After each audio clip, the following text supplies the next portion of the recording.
વચનામૃત પંચાળાનું 7મું, નટની માયાનું. તારીખ 29/3/1821 ગુરુવાર. સંક્ષિપ્ત સાર. પહેલો, આત્યંતિક પ્રલય પછી પણ ભગવાનનું સ્વરૂપ જેવું માયિક તત્વોએ રહિત તથા અનંત સામર્થ્ય અને પ્રકાશે યુક્ત દિવ્ય હોય છે તેવું ને તેવું જ મનુષ્ય સ્વરૂપને જાણવું. તેણે તત્વે કરીને ભગવાનને જાણ્યા કહેવાય. સાર બીજો, ભગવાનમાં જન્મ, મરણ, બાળક, યુવાન અને વૃદ્ધપણું દેખાય છે તે તો નટની માયાની જેમ યોગ કળાએ કરીને દેખાડે છે, પણ ખરેખર એ દિવ્ય મૂર્તિ અક્ષરધામનું જ સ્વરૂપ છે. સાર ત્રીજો, પ્રત્યક્ષ પુરુષોત્તમની મૂર્તિ નખ શીખ દિવ્ય જ છે. સાકરની મૂર્તિની જેમ તેમાં ત્યાગ ભાગ કરવા જેવું છે જ નહીં. સ્વામિનારાયણ હરે, સ્વામિનારાયણ હરે. સંવત 1877ના ફાગણવદી એકાદશીને દિવસ 6 ઘડી દિવસ ચડતે શ્રીજી મહારાજ ગામ શ્રી પંચાળા મધ્યે ઝીણાભાઈના દરબારમાં ઓટા ઉપર ઢોલિયો ઢળાવીને વિરાજમાન હતા ને માથે ધોળો ફેંટો બાંધ્યો હતો તથા ગરમ પોચની રાતી ડગલી પહેરી હતી તથા ધોળો ખેસ પહેર્યો હતો તથા ધોળી ઝીણી પછેડી ઓઢી હતી અને પોતાના મુખારવિંદની આગળ પરમહંસની સભા તથા દેશ દેશના હરિભક્તની સભા ભરાઈને બેઠી હતી. અને શ્રીજી મહારાજ નિત્યાનંદ સ્વામી પાસે શ્રીમદ ભાગવતના પ્રથમ સ્કંદની કથા કરાવતા હતા. તેમાં જન્માદ્યસ્ય યતઃ એ શ્લોક પ્રથમ આવ્યો. તેનો અર્થ કર્યો ત્યારે યત્ર ત્રિસર્ગો મૃષા એવું જે એ શ્લોકનું પદ તેનો અર્થ પોતે શ્રીજી મહારાજ કરવા લાગ્યા છે. માયાના 3 ગુણનો સર્ગ જે પંચભૂત, ઇન્દ્રિયો, અંતઃકરણ અને દેવતા તે ભગવાનના સ્વરૂપને વિશે ત્રિકાળમાં છે જ નહીં એમ સમજે. તથા એ શ્લોકનું પદ જે ધામના સ્વેન સદા નિરસ્ત કુહકમ કહેતા ધામ જે પોતાનું સ્વરૂપ તેણે કરીને ટાળ્યું છે એ માયાના સર્ગરૂપ કપટ જેણે એવું ભગવાનનું પરમ સત્ય સ્વરૂપ છે. તે આત્યંતિક પ્રલયને અંતે અક્ષરધામને વિશે જેવું ભગવાનનું સ્વરૂપ અનંત ઐશ્વર્ય તેજયુક્ત છે તેવું ને તેવું જ પ્રત્યક્ષ મનુષ્યરૂપ ભગવાનને વિશે જાણવું. તેણે તત્વે કરીને ભગવાનને જાણ્યા કહેવાય.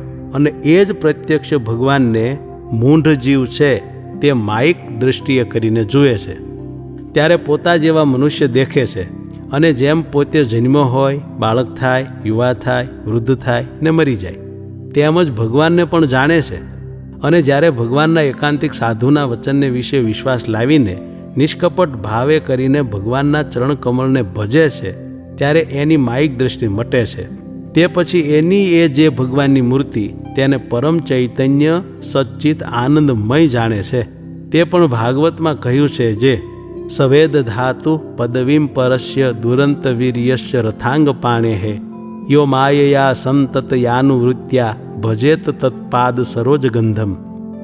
અર્થ, જે ભક્ત નિષ્કપટ ભાવે અનુવૃત્તિમાં રહીને ભગવાનના ચરણ કમળને સતત ભજે છે તે ભક્ત સર્વાધાર અમાપ ઐશ્વર્યવાળા પરમાત્માની યથાર્થ મોટાઈને સમજી શકે છે. અને એ ભગવાનને વિશે જે બાળક, યુવાન, વૃદ્ધપણું દેખાય છે તથા જન્મ મરણપણું દેખાય છે તે તો એની યોગમાયાએ કરીને દેખાય છે, પણ વસ્તુગતે તો ભગવાન જેવા છે તેવા ને તેવા જ છે. જેમ નટ વિદ્યાવાળો હોય તે શસ્ત્ર બાંધીને આકાશમાં ઇન્દ્રના શત્રુ જે અસુરના યોદ્ધા તે સાથે વઢવા જાય છે, પછી કટકા થઈને હેઠો પડે ને તે પછી તે કટકાને ભેગા કરીને તે નટની સ્ત્રી બળી મરે. પછી થોડીક વારે તે નટ પાછો આકાશમાંથી હથિયાર બાંધીને જેવો હતો તેવો ને તેવો જ આવે ને રાજા પાસે મોજ માગે ને કહે છે મારી સ્ત્રી લાવો. એવી રીતની જે નટની માયા તે પણ કળામાં કોઈને આવતી નથી, તો ભગવાનની યોગમાયા કળામાં કેમ આવે? અને જે નટની માયાને જાણતો હોય તે તો એમ જાણે છે એ નટ મર્યો પણ નથી ને બળ્યો પણ નથી, જેવો છે તેવો ને તેવો જ છે. તેમ ભગવાનના સ્વરૂપને જે તત્વે કરીને સમજતો હોય તે તો ભગવાનને અખંડ અવિનાશી જેવા છે તેવા જ સમજે. જેમ શ્રીકૃષ્ણ ભગવાને દેહ મૂક્યો ત્યારે એ ભગવાનની પત્નીઓ જે રૂકમિણી આદિ હતી તે એ ભગવાનના દેહને લઈને બળી મરી.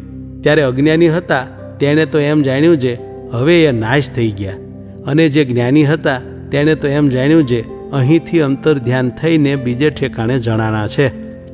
એમ ભગવાનને અખંડ સમજે તે પોતે શ્રીકૃષ્ણે કહ્યું છે જે અવજાનંતી મામ મૂઢા માનુષીમ તનુમાશ્રિતમ પરમ ભાવ મજાનંતો મમ ભૂત મહેશ્વરમ.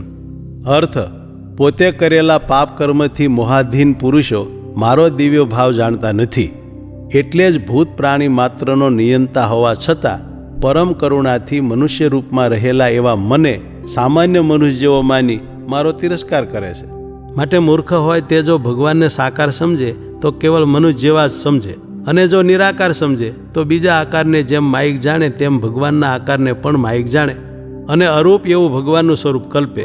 માટે એ બે પ્રકારે મૂર્ખને તો અવળું પડે છે. અને જો ભગવાનને આકાર ન હોય તો જ્યારે આત્યંતિક પ્રલય હતો ત્યારે શ્રુતિએ એમ કહ્યું છે, સ ઈક્ષત, કહેતા તે ભગવાન જે તે જોતા હવા. ત્યારે જો જોયું તો એ ભગવાનનું નેત્ર શ્રોત્રાદિક અવયવે સહિત સાકાર એવું દિવ્ય સ્વરૂપ જ હતું. અને વળી એમ પણ કહ્યું છે જે પુરુષેણાત્મભૂતેન વીર્યમાં દત્ત વીર્યવાન. એવી રીતે પુરુષ રૂપે થઈને એ પુરુષોત્તમ તેણે માયાને વિશે વીર્યને ધારણ કર્યું ત્યારે એ ભગવાન પ્રથમ જ સાકાર હતા. અને એ જે પુરુષોત્તમ નારાયણ તે કોઈ કાર્યને અર્થે પુરુષ રૂપે થાય છે ત્યારે એ પુરુષ છે તે પુરુષોત્તમના પ્રકાશમાં લીન થઈ જાય છે ને પુરુષોત્તમ જ રહે છે. તેમજ માયા રૂપે થાય છે ત્યારે માયા પણ પુરુષોત્તમના તેજમાં લીન થઈ જાય છે ને તે રૂપે ભગવાન જ રહે છે.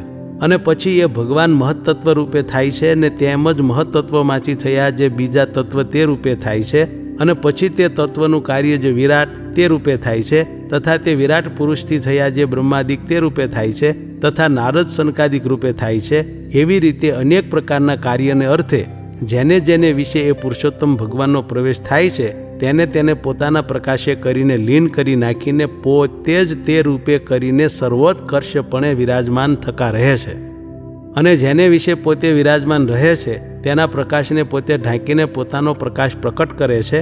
જેમ અગ્નિ લોઢાને વિશે આવે છે ત્યારે લોઢાનો જે શીતળ ગુણ ને કાળો વર્ણ તેને ટાળીને પોતે પોતાના ગુણને પ્રકાશ કરે છે, તથા જેમ સૂર્ય ઉદય થાય છે ત્યારે તેના પ્રકાશમાં સર્વે તારા ચંદ્રમાદિકના તેજ લીન થઈ જાય છે ને એક સૂર્યનો જ પ્રકાશ રહે છે. તેમ એ ભગવાન જેને જેને વિશે આવે છે ત્યારે તેના તેજનો પરાભવ કરીને પોતાના પ્રકાશને અધિકપણે જણાવે છે.